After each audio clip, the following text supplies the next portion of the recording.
My name's Athol Gallaghan. I'm a local man from the area, Ewan man, traditional owner from the area. Yeah, I grew up here on the south coast. I was actually born in Sydney, but my mother's from down this way, and we lived down in around Batemans Bay and down at Marina, and at a place called Narragunda, where I grew up.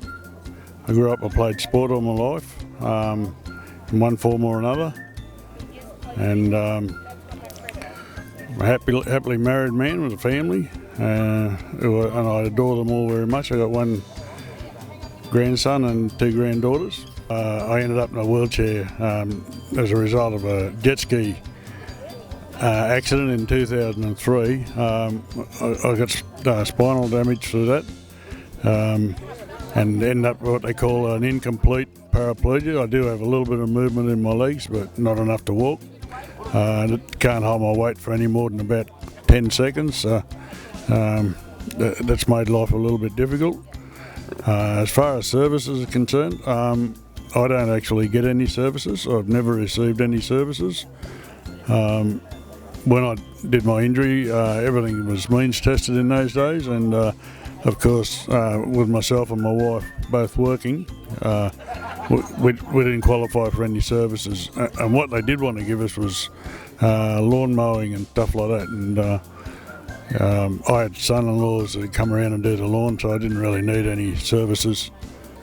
My role here at the gathering today and yesterday, my role was initially I went to a conference in Wollongong with the same theme. I said it would be great to roll one out down here. Made a few phone calls. We got a steering committee together, and we've got some funding from FACS to fund the program. It's about $150,000, I think. And that steering committee comprises now of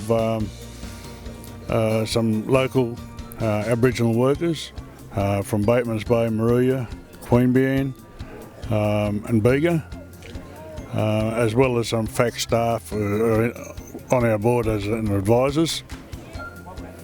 Yeah, I guess for people who couldn't come along today, I'd tell them that what the NDIS is about and how I think they might best be able to transition into the NDIS from where they are, and try and advise them on how to do that, how to transition into the NDIS.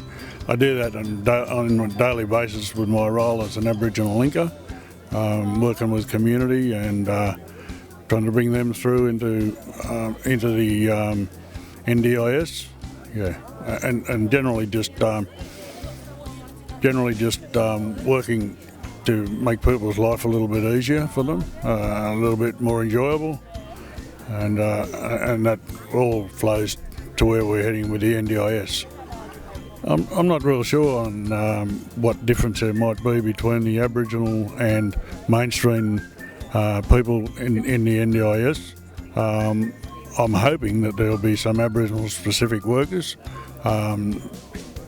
planners and local area coordinators that can tap into all the Aboriginal people in the area and provide a more culturally appropriate service than might otherwise be provided. My thoughts on the NDIS is that I think it's a great opportunity for the whole community, an opportunity to strengthen ties within community and bring a whole community together through funding various programs as well. I